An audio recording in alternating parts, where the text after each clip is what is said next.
12 ans, tu es à la tête d'une commune. 12 ans, vous gérez un département. Avant de parler de programme, on doit s'arrêter, on regarde le bilan. Qu'est-ce qui a été fait? Qu'est-ce qui n'a pas été fait? Qu'est-ce qui a été promis et qui a été fait? Qu'est-ce qui a été promis et n'a pas été fait? Qu'est-ce qui a été bien fait? Qu'est-ce qui a été mal fait? Qu'est-ce qui a été vendu? Qu'est-ce qui a été acheté? Il faut qu'on fasse le bilan.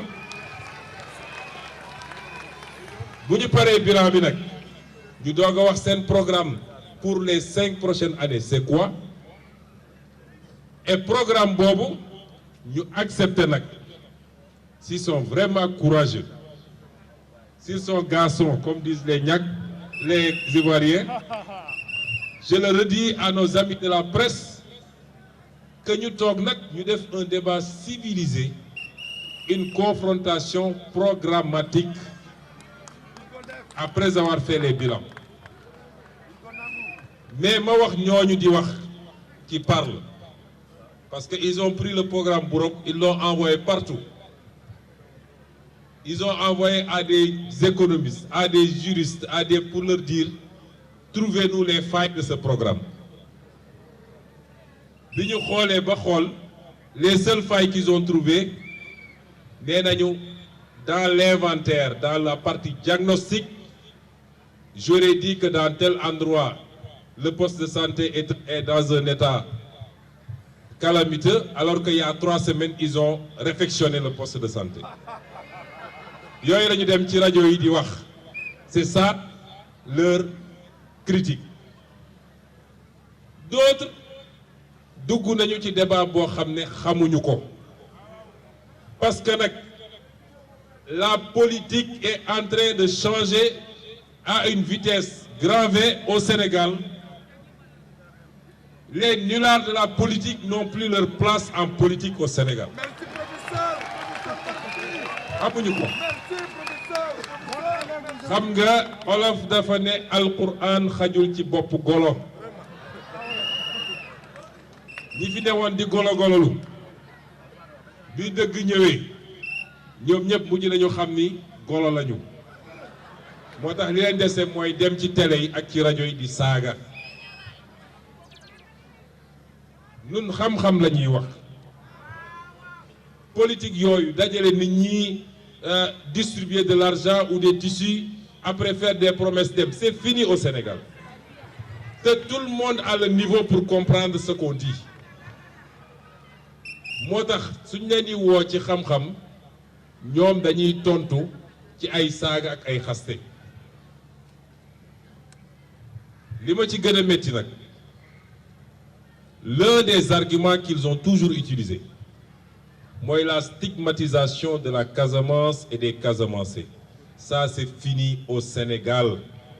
Mënatul ne parce que pendant longtemps on a tellement utilisé la situation malheureuse qui sévit en Casamance dañ ko utiliser di ko teg ci kaw Casamance ba Casamance yi ñemeetuñu wax xalaat boo wax rek ñu ne rebelle la et tous les Casamançais ont peur qu'on les indexe pour dire celui-là est un rebelle. Ça c'est fini au Sénégal. Te ñi koy def nag parce que depuis que je suis en politique la Casamance et les Casamançais ont été insultés 1 fois, 2 fois, 5 fois et ce n'est pas normal. Il faut que ça cesse parce que loolu musiba la cim réew te ñi koy def waa ji dem ci télé bi keroog di wax il a fait 40 ans de politique il n'a pas 2 militants. Il n'est candidat nulle part lu dul wër ci télé yi rek yor gémmiñ gu salte di wax rek saaga une région entière parce que un Sénégalais originaire de cette région a émis une idée bu ëpp bu du mënul dugg ci boppam bu ëpp yuuram mais la monnaie complémentaire c'est quoi? La France est un État unitaire avec une monnaie qui s'appelle l'euro. Il y a plus de 120 monnaies complémentaires yu daw biir France. la Grande-Bretagne, il y a plus de 100 monnaies complémentaires de Grande-Bretagne. Bon, demain, États-Unis, même chose. Pourtant, États-Unis, leur monnaie, c'est le dollar. Si Khalifa Sall avait parlé de monnaie complémentaire à Dakar, mais parce qu'Ousmane Sonko en a parlé à Ziguinchor, on veut stigmatiser toute une région.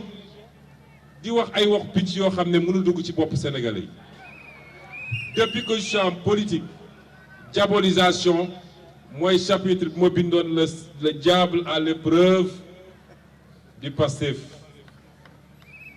Diabolisation, parce que sur le plan technique, scientifique, sur le plan des idées, ils ne peuvent pas compétir. Diabolisation, qu'est-ce que c'est?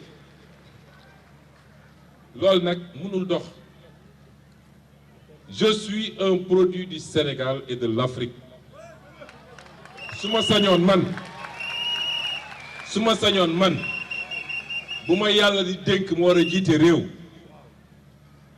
bi ni muy tudd mooy fédération de l'Afrique de l'Ouest nga xam ne day jël tout l'espace de la CEDEAO où on aura 6 millions de kilomètres carrés, plus de 400 millions d'habitants. C'est ça un pays avec un marché, avec des ressources naturelles pour nous défendre. Soxlaw ma jiiteeb quartier, soxlaw ma jiiteeb région, Sénégal tout yi na sax ci li ñu bëgg a def. Comme ces gens aux esprits obtus, régionalistes comme c'est pas petit, jàpp ni ñoom ñoo gën waa Casamance. Il faut qu'ils arrêtent ce débat-là. Heureusement que c'est une minorité. Parce que man, ceux qui me soutiennent le plus, ceux qui prennent des millions là, des millions, dis-moi appuyer pour moi des politiques, ce n'est pas les Casamancés. C'est les Baol, c'est les Walo, c'est les Saloum, parce qu'ils croient au projet. Ce n'est pas les Casamancés. Tout ce que vous voyez là, c'est ça le vrai Sénégal. Nous ñoo bokk ndey ñoo bokk baay fii amul Mankagne amul Séeréer amul Olof amul Tukulóor. Nous sommes tous des Sénégalais simplement. Il se trouve que chacun de nous am na fu mu dëkk élection locale la ñu wax dellul fi nga dëkk nga def foofu say preuve et puis nga continuer. Certains ont dit pourquoi Ousmane Sonko se présente en Casamance. Barack Obama a été président, il a été sénateur de son fief, l'Illinois. Le président actuel des États-Unis, il était sénateur de son fief. Macky Sall était maire, Babouinek président. Amna Koumad Moussa Netali, président Blaye Dafouane, mon seul regret, c'est d'avoir pas pu être maire dans ma vie. Khalifa Sall a été maire et il était légitime à être président de la République du Sénégal. Kon ku xeeb liggéey bi nga war a def sa biir kër mënoo liggéeyal sa quartier ku xeeb liggéey bi nga war a def ci quartier bi mënoo liggéeyal sa ville ku xeeb liggéey bi nga mën a def ba war a defal sa ville mënoo liggéeyal sa région ku xeeb liggéey bi nga war a defal sa région mënoo liggéeyal sa réew. Et c'est pourquoi je suis là devant vous pour vous dire que je suis candidat. Je suis candidat avec un programme bu am 2 volets. Volet municipal, communal, Ziguinchor et volet territorial, le mandat territorial. C'est pourquoi je vais vous dire, bu ñu raté occasion bi de waxu politiciens yooyu dafa weesu. Vous n'aurez pas les campagnes boo xam ne ñëw def des shows etc. Je suis pas là pour ça. Je vous ai présenté un programme boo xam ne bu ñu àndee liggéey ko. C'est pas moi qui vais faire le programme. Nous allons réaliser ensemble le programme. Bu ñu liggéeyee ñun, vous faites bloc derrière l'équipe. 5 ans duñ ci egg. Dans 3 ans, tout le monde va dire allez voir ce qui se passe en Casamance. Moi, c'est ça que je vous apporte.